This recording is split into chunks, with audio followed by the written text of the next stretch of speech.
ነገ ማለትም ዲሴምበር 1 እንግዲህ በማርኬቱ ላይ እንዲሁም በክሪፕቶ ማርኬቱ ላይ ከፍተኛ የሆነ ተጽዕኖ ሊያመጣ የሚችል ሁለት ትልልቅ ነገር አለ ማለት ነው። በዚህ ቪዲዮ ምን እንደሆነ ነግራችኋለሁ። እስከመጨረሻው ቪዲዮ መመልከት እንዳትረሱ። የመጀመሪያው እንግዲህ ኳንታቲቭ ታይትኒንግ ወይም QE የሚባለው ኦፊሻሊ ኢንድ የሚያደርግበት ቀን ነው። ሁለተኛው ደግሞ ጀርሚ ፓውል ኢመርጀንሲ የሆነ ንግግር ያደርጋል ማለት ነው። እነዚህ ሁለቱ ጉዳዮች እንግዲህ ምን እንደሆኑና ምን አይነት ተጽዕኖ እንደሚያሳድሩ አሁን ነግራችኋለሁ።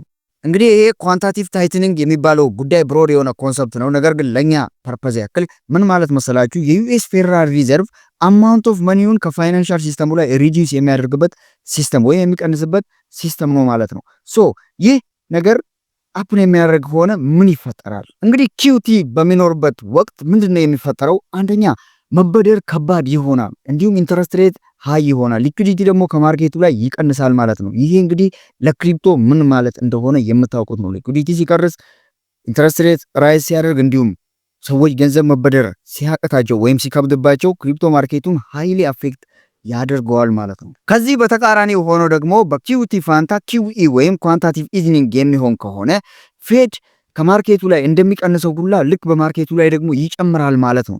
አማውንት ኦፍ መኒው ወደ ማርኬቱ ላይ ይጨምርበታል ማለት ነው። ሶ QT ኢንድ የሚያደርግ ከሆነ ሊትራሊ ገንዘብ ወደ ማርኬቱ ይገባል ማለት ነው። ይህም እንግዲህ ከፍተኛ የሆነ ቮላታይሊቲ በክሪፕቶ ማርኬቱ ላይ የሚያመጣ ጉዳይ ነው ማለት ነው። ሁለተኛው ደግሞ የጀርሚ ፓውል ኢመርጀንሲ ስፒች ነው ማለት ነው። ይህ ጉዳይ እንግዲህ ቅድም ከነገርኳችሁ ጉዳይ ጋር በምን ሊገናኝ ይችላል መሰላችሁ? QT አብቅቶ QE የሚጀምር ከሆነ ማርኬቱ በጣም ኤክስትሪምሊ ቡሊሽ ይሆን ይችላል። ምናልባትም የቡል ማርኬት መጀመሪያው ሊሆን ይችላል ማለት ነው የነገው ዕለት።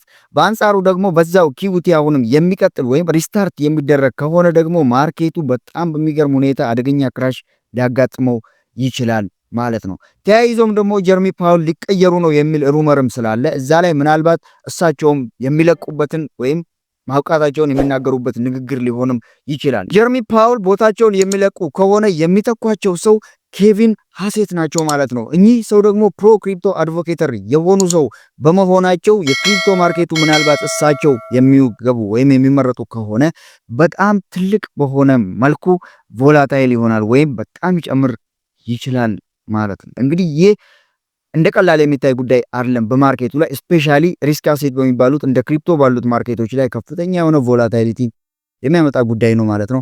እንግዲህ በነገው ዕለት የሚመጣው የዚህ ነገር ውጤት የክሪፕቶ ማርኬቱን እጅግ በጣም ሊተኩሰው ይችላል። አለበለዚያም ደግሞ አሁን ካለበት እጅግ በጣም ከፍተኛ የሆነ ክራሽ ሊያጋጥመው ይችላል ማለት ነው። ስለዚህ ይሄን ዜና በንቃት መከታተል አሪፍ ነው። ዩजुዋሊ ግን ማርኬቱ ቀደም ብሎ ባሉት ሩመሮች ሪያክት ያደርጋል። ለምሳሌ ነገ የሚወጣው ውጤት ፖዚቲቭ የሚሆን ከሆነ ቀደም ብሎ ዛሬ ላይ ወይም ከትናንት ጀምሮ ያለው የማርኬት እንቅስቃሴ ግሪን እየሆነ ይመጣል ማለት ነው። ነገር ግን ነገ የሚመጣው ውጤት ኔጌቲቭ የሚሆን ከሆነ ኢንሳይደሮች ስላሉ ማርኬቱ ቀደም ብሎ ሪያክት ማድረግ ይጀምራል፣ ወይም ቢትኮይን እና ሌሎች አሴቶች ቀደም ብሎ መውረድ ስለሚጀምሩ እነዚህን ኢምፕሊኬሽኖች በመጠቀም እንግዲህ አስፈላጊውን የሆነ ሪስክ ማኔጅመንት እንድትወስዱ አሳስባችኋለሁ ማለት ነው። ተመሳሳይ ቪዲዮዎችን ቶሎ ቶሎ ማግኘት የምትፈልጉ ከሆነ እኛም ፎሎ ማድረግ አትርሱ። እንዲሁም ቪዲዮዎችን ከተመቻችሁ ላይክ አድርጉት። አፕዴት የሆኑ ጉዳዮችን ቶሎ ቶሎ ለማግኘት ደግሞ የቴሌግራም ቻናላችን ባዮ ላይ ያለላችሁ ጆይን ብታደርጉ በቀላሉ ማግኘት ትችላላችሁ።